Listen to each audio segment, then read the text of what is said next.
the patient CEO of OpenAI, who has been on the line. Thank you so much to Sam Altman, Nicholas to the stage, and Sam to the screen. Thank you very much. Well done.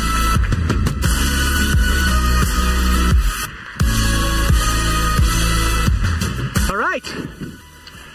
Hello, Sam. How are you? Thanks for hanging with us. Just so you know, you are speaking to a fully packed house and you are following a princess.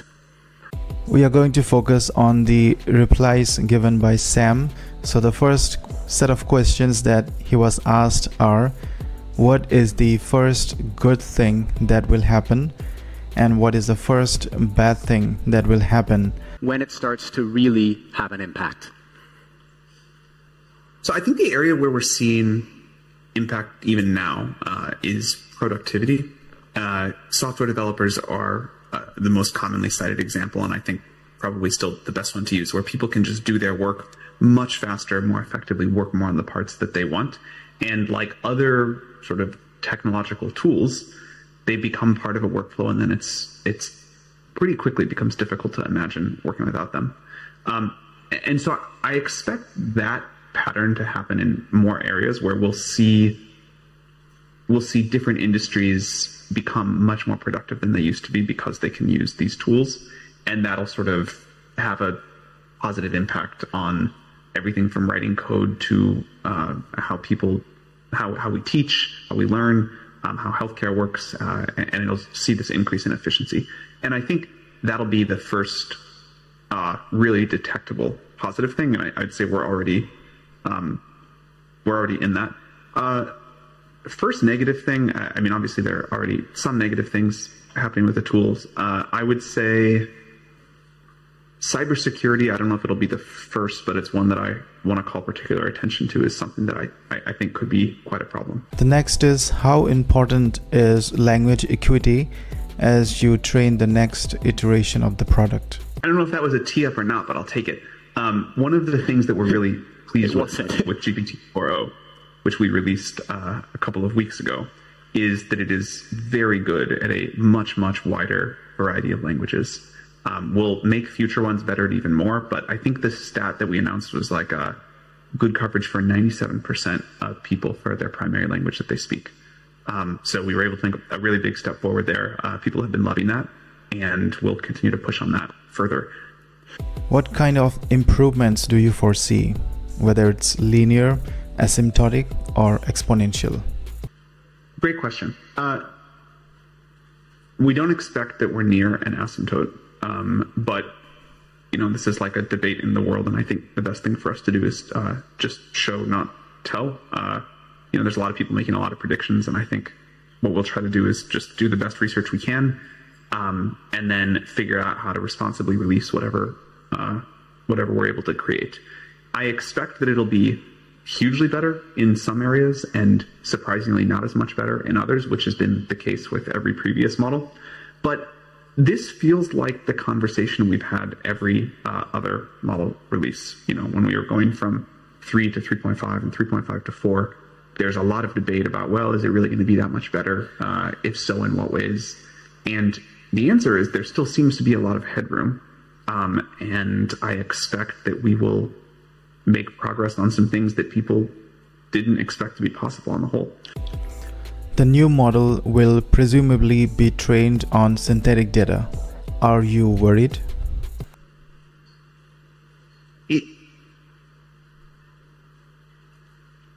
I think what you need is high quality data. There is low quality synthetic data, there's low quality human data.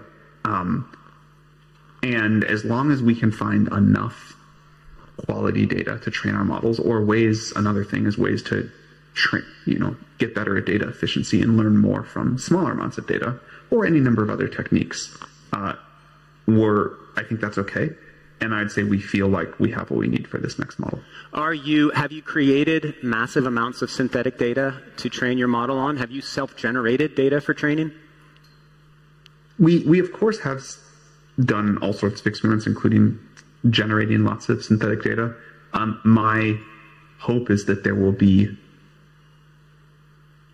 there'd be something like very strange if the best way to train a model was to just generate like a quadrillion tokens of synthetic data and feed that back in, you'd say that like somehow that seems inefficient, and there ought to be something where you can just learn more from the data as you're training. And I think we still have a lot to figure out. But yeah, of course, we've generated lots of synthetic data to experiment training on that. But again, I think the core of what you're asking is how can you learn more from less data? If you don't understand what's going on inside a neuron, isn't that an argument to not keep releasing new and more powerful models? Well, we don't understand what's happening in your brain at a neuron by neuron level. And yet we know you can like follow some rules, and we can ask you to explain why you think something. There are other ways to understand a system besides understanding it at the sort of neuron by neuron level. The characteristics, the behavior of these systems is extremely well characterized.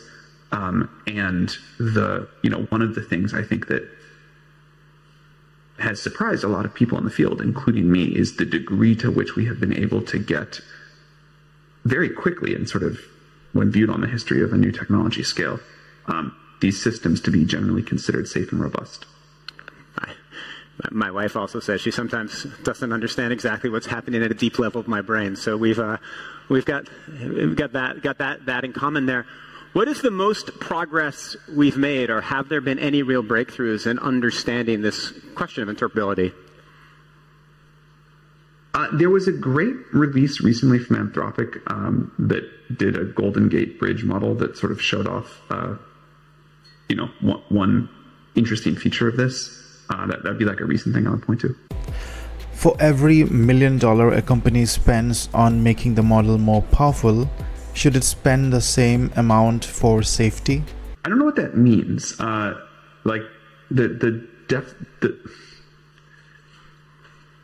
think there's this temptation to break the world into capabilities here and safety here. And you can like make all of these nice sounding, we should have this policy and that policy. But if you look at the work we've done to actually make a model like GPT-4, used by hundreds of millions of people for increasingly frequent, important, valuable tasks, if you look at making that thing safe, you'd have a hard time characterizing where a lot of the work would fit. Because if you're using a model in production, you want it to like accomplish your task and not go do something that's going to have a negative effect of some sort.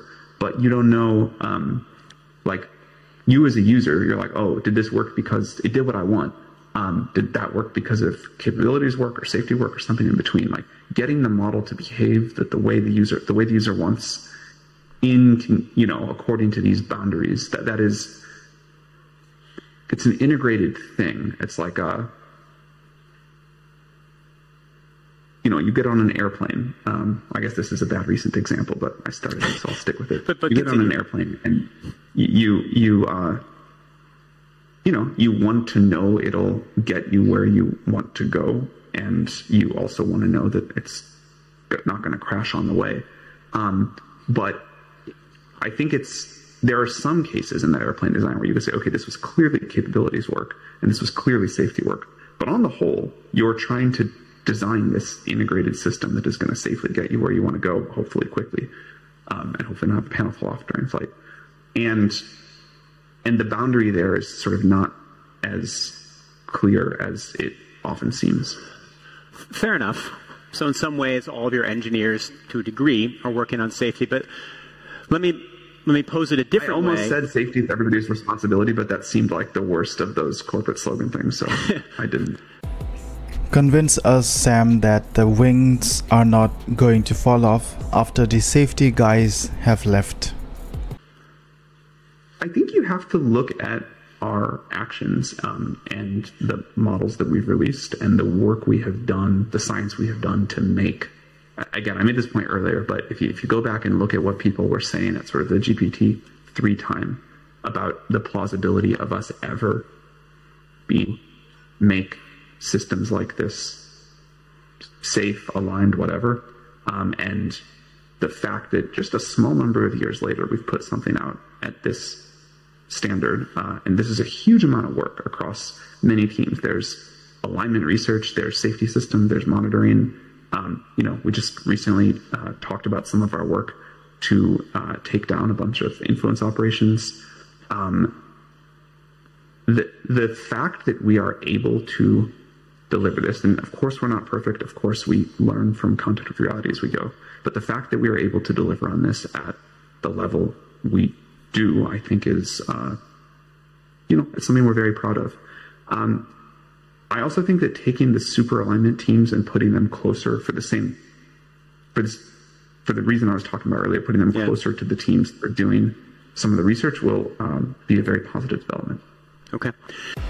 Why do you make machines act like humans?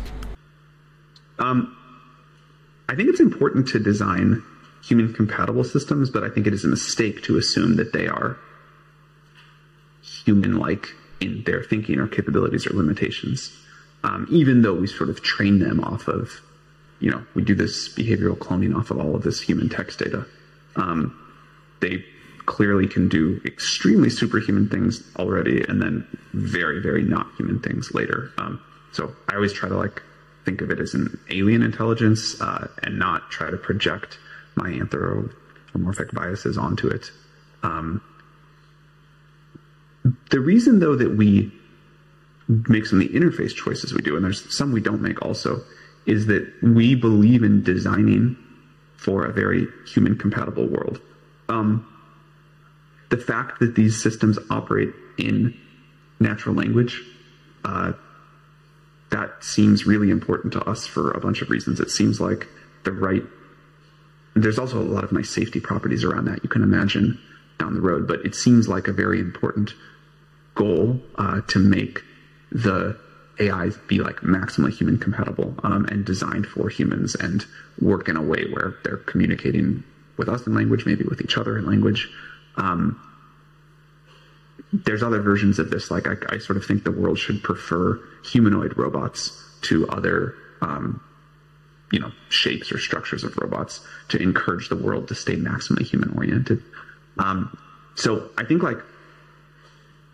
easy to use for humans, which includes language as sort of maybe a primary interface method, but not trying to project too much human likeness onto them beyond that. So we didn't give our AI a human name. I think ChatGPT, although extremely cumbersome as a name, done it differently, has the nice property of a word that kind of explains what it is, and then 3 letters that sound like a robot, but it's kind of very clear it's not. What about doing more in that direction? What about, for example, saying that ChatGPT can never use I? This gets to the point of human compatibility. We have played around with versions like that.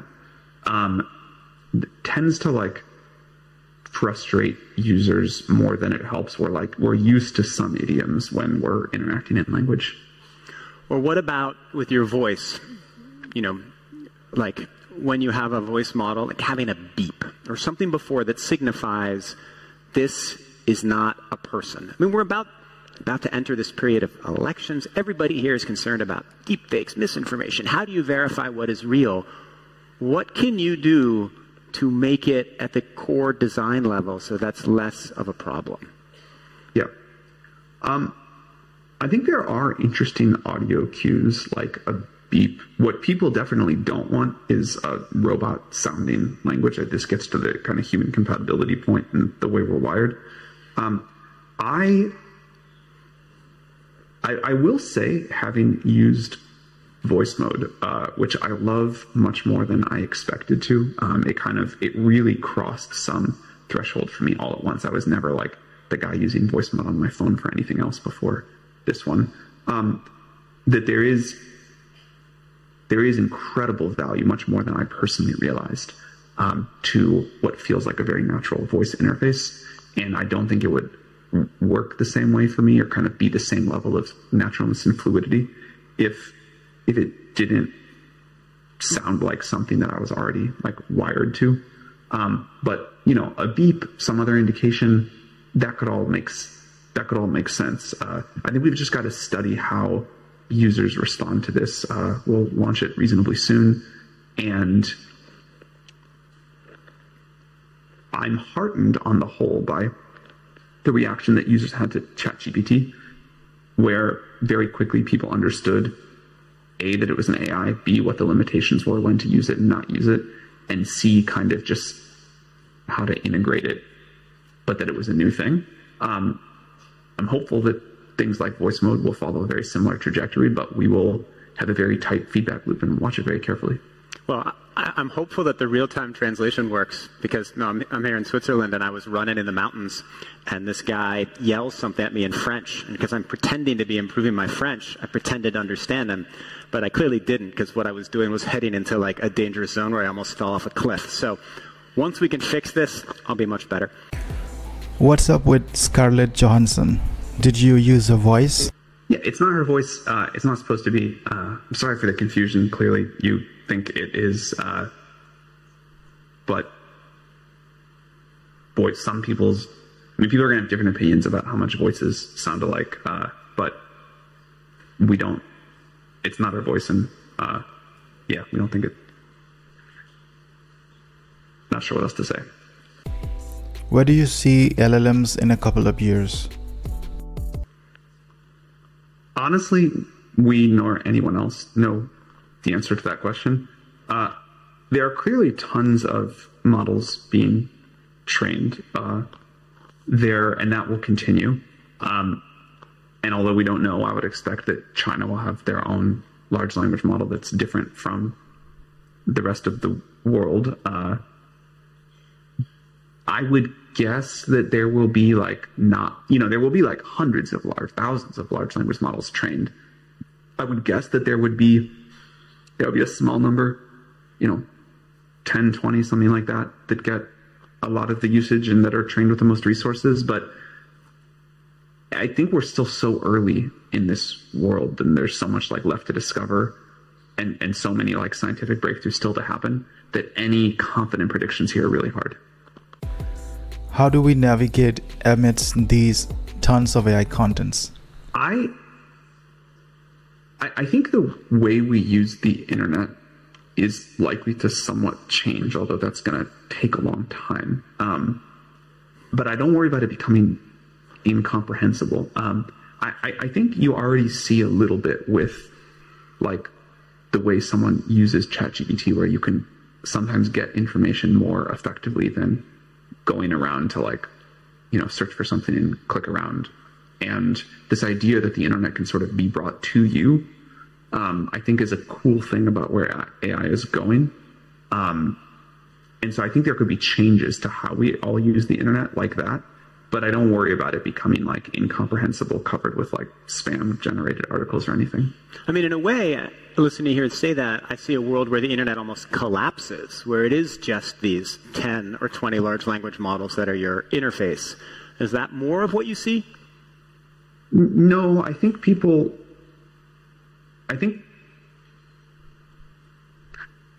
I can imagine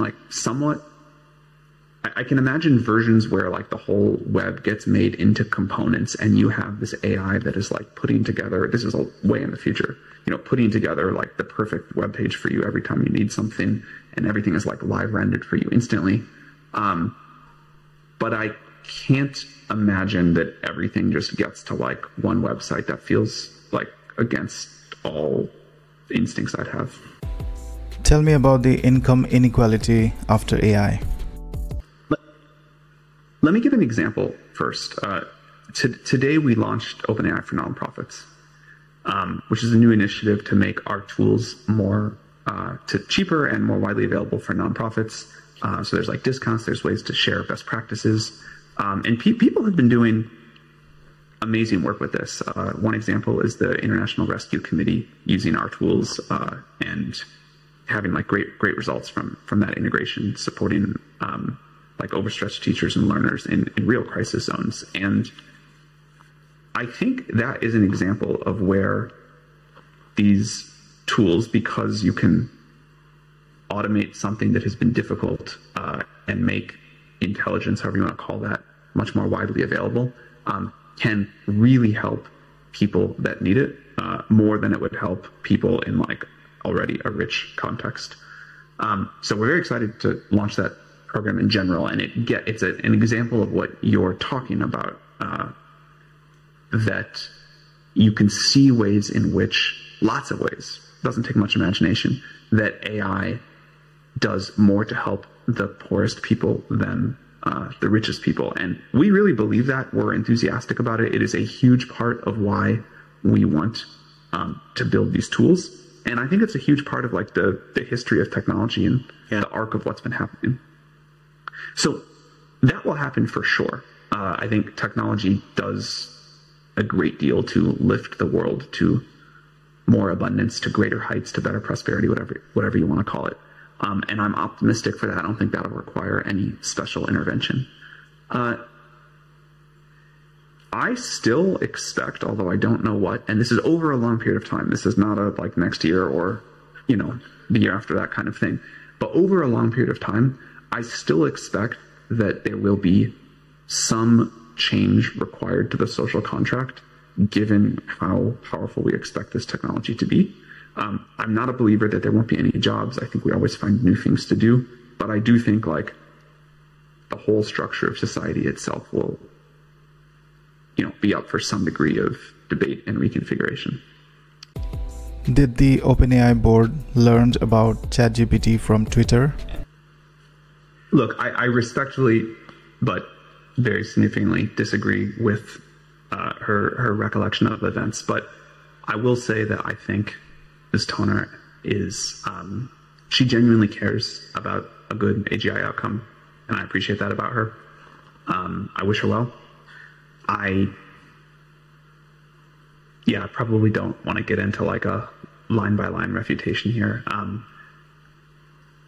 When we released ChatGPT, it was, you know, at the time called a low-key research preview. We did not expect what happened to happen, but we had, of course, talked a lot with our board about a kind of research plan that a release plan that we were moving towards. We had, at this point, had, you know, 3.5, which ChatGPT was based on, available for, I think, about 8 months or something like that. We had long since finished training GPT-4, and we were figuring out a sort of gradual release plan to that. But yeah, like I disagree with her recollection of events. Okay, that's where you're going to leave it? I think so. Okay. All right, we have just a few minutes left. I want to ask you some kind of bigger questions about AI. You know, I was just at an event with a lot of people talking about AI and humanism, and one of the participants made a really interesting argument, and he said it's possible that the human creation of something that is more powerful than humans won't actually make us more egotistic, it'll make us more humble. We'll be like looking in a mirror and seeing ourselves naked. We will have a sense of awe at the machine and a sense of humility about our lives, and that will teach us a new way of living. Do you think that's what's going to happen? Does that ever happen to you? Do you ever look at the machine and then have a greater sense of humility about your place in the world? Personally, yes, I really do. And I think that's going to happen more broadly. I think that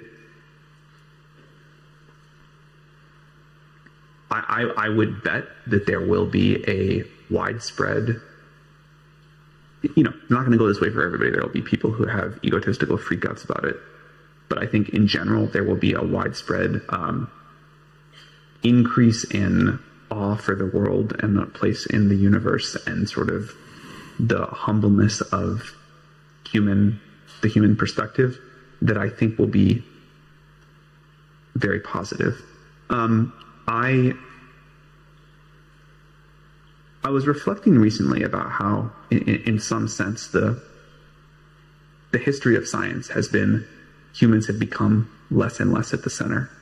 And you can look at all these examples where, you know, we used to believe that the sun rotated around the earth, which was sort of a very human-centered way to think about things. And then we realized that, okay, actually it's the earth rotating around the sun.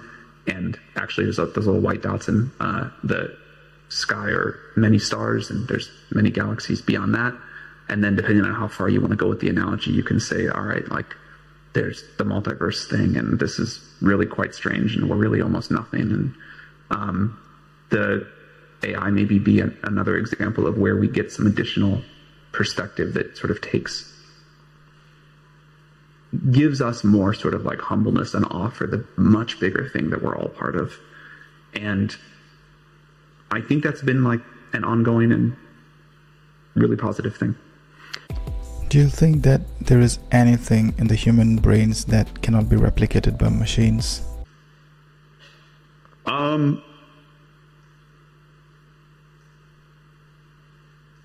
Maybe subjective experiences. I don't know.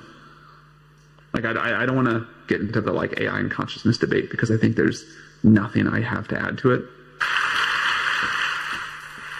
That's amazing. Thank you.